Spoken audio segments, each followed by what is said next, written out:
کہانی جوائے کے معزز سامعین، ہمارے چینل کو لائک کریں، کامنٹس کریں، سبسکرائب کریں۔ حنان کی یہ دوسری تشکیل تھی تبلیغی جماعت میں۔ اس سے پہلے وہ میاں والی سے اجتماعی جماعت کے ساتھ واپس مرکز میں آیا تھا۔ مغرب کی نماز کے بعد رائے وڑ اجتماع میں شرکت سے پہلے ایک آخری تشکیل تھی جو تمام جماعتیں کر رہی تھی۔ حنان نے بھی ہاتھ کھڑا کیا اور امیر صاحب کو اپنی تشکیل کے بارے میں آگاہ کیا۔ خیر، ایک جماعت بن گئی جس میں کل 11 ساتھی تھے۔ تو مرکز والوں نے جو وہاں پر ذمہ دار تھے ان سے کہا کہ تمام جماعتوں کے امیر مقرر ہو گئے ہیں، مگر یہ جماعت مختلف علاقوں سے آئے ہوئے لوگوں سے مل کے بنی ہے، اس لیے ان کا کوئی امیر نہیں ہے۔ تو مناسب ہے کہ مرکز کی طرف سے انہیں ایک امیر عطا کیا جائے جو ان کی دیکھ بھال کرے اور اپنی رہنمائی میں ان کی 11 دن کی تشکیل پوری کرے۔ 11 ساتھی تھے اور 11 دن کی تشکیل تھی۔ امیر صاحب اسماعیل نام تھا ان کا، انہیں امیر مقرر کر دیا گیا۔ سفر شروع ہو گیا تو جماعت پشاور کے علاقے میں ایک چھوٹے سے گاؤں میں پہنچ گئی۔ اب رمضان چڑھنے والے تھے، 2 دن بعد پہلا روزہ تھا۔ تو امیر صاحب نے حنان سے کہا، حنان تمہاری ڈیوٹی خدمت کی ہے، تم ساتھیوں سے پوچھ لو کہ سحری میں کیا کھائیں گے۔ جماعت ساری کراچی کی تھی تو یہ پراٹھوں کے شوقین تھے، تو انہوں نے امیر صاحب سے کہا کہ امیر صاحب پراٹھے کھائیں گے۔ تو امیر صاحب نے کہا کہ یہاں تو پراٹھے نہیں ملتے، یہ تو ایک گاؤں ہے۔ تو امیر صاحب نے مجھے کہا کہ حنان تم جاؤ اور صبح کی سحری کا بندوبست کرو۔ حنان بہت ڈھونڈ ڈانڈ کے پاپوں کے 2 پیکٹ لے آیا۔ اللہ اللہ کر کے وہ دن بھی آ گیا اور سحری کا نظام شروع ہوا۔ فجر کی اذان سے پہلے یہ تمام ساتھی بیٹھ کر چائے اور پاپے کھانے ہی والے تھے کہ مسجد کا دروازہ بجا جہاں پر یہ قیام کیے ہوئے تھے۔ جب دروازہ کھولا گیا تو سامنے ایک شخص کھڑے تھے جن کے ہاتھ میں ایک چینک اور 11 پراٹھے تھے۔ انہوں نے امیر صاحب کے سامنے رکھ دیے اور سلام کر کے واپس چلا گیا۔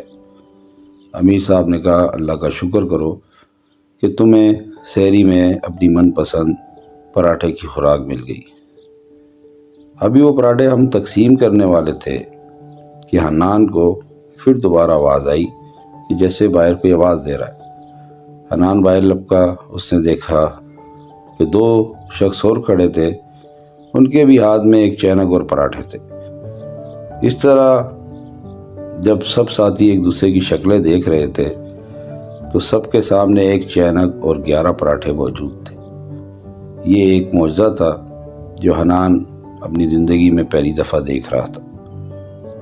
رمضان گزرتا گیا، روزے بڑے اہتمام سے رکھے گئے، تہجدوں کی پابندی تھی۔ عید سے کچھ دن پہلے امیر صاحب نے پھر پوچھا کہ عید والے دن کیا اہتمام کیا جائے کھانے کا۔ تو سب نے کہا کڑھائی ہونی چاہیے اور کھیر ہونی چاہیے۔ مختصر عید کا دن بھی آ گیا، عید کی نماز کے بعد یہ سب اکٹھے ہوئے کہ اب ہم کڑھائی کو تیار کرتے ہیں، مگر اچانک پھر کوئی شخص آ گیا۔ اس کے ساتھ ایک چھوٹا سا خوبصورت بچہ تھا جس کے ہاتھ میں 2 کیتلیاں تھیں۔ اس کیتلیوں میں ایک میں کھیر تھی اور ایک میں کڑھائی۔ امیر صاحب نے وہ رکھوا دی اور کہا کہ جب یہ ساتھی چلے جائیں پھر نوش کریں گے۔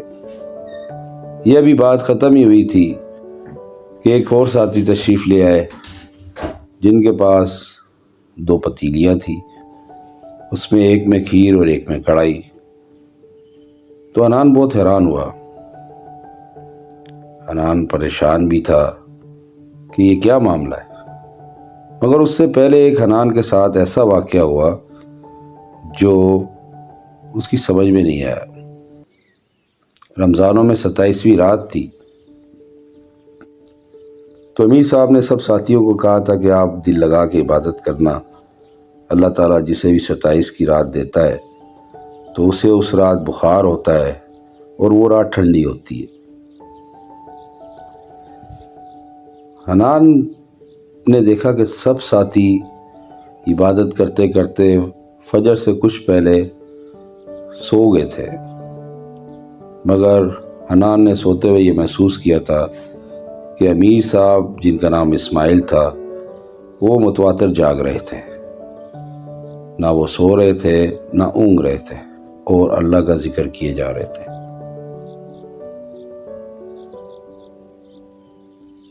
وہ رات واقعی ٹھنڈی تھی اور اس دن امیر صاحب اسماعیل بھائی کو بخار بھی ہوا تھا۔ یہ کچھ خاص بات نہ تھی۔ 27ویں رات گزر گئی اور عید کا اہتمام بھی گزر گیا۔ اب واپسی کی تیاری تھی کیونکہ رائے میں اجتماع کی تیاریاں عروج پر تھی اور مرکز سے اعلان تھا کہ تمام جماعتیں پنڈال میں پہنچے۔ یہ پنڈال اس جگہ کو کہا جاتا ہے جہاں پر تبلیغ جماعتوں کے تمام ساتھی مرکز کے بجائے اس ایک کھلی زمین میں آتے ہیں جس کے اوپر بڑی بڑی چادروں سے سورج کی روشنی کو روکا جاتا ہے اور وہیں اجتماع ہوتا ہے اور دور دراز سے بھی لوگ آتے ہیں۔ حنان اور اس کے ساتھی جب واپسی آ رہے تھے تو پنڈال کے پاس ان سب کو اب الگ ہونا تھا کیونکہ یہ اپنے اپنے علاقوں کی جماعتوں سے آئے تھے اور اپنے اپنے علاقوں کی ہی آئی مساجد کی جو جماعتیں تھیں ان میں انہوں نے واپس جانا تھا۔ حنان اسماعیل صاحب کا بیگ اٹھائے ہوئے تھا اور کچھ اس کے پاس خدمت کا سامان تھا۔ امیر صاحب نے اس کی رہنمائی کرنی تھی اور وہ سامان جہاں سے رینٹ پہ لیا تھا وہاں واپس کروانا تھا۔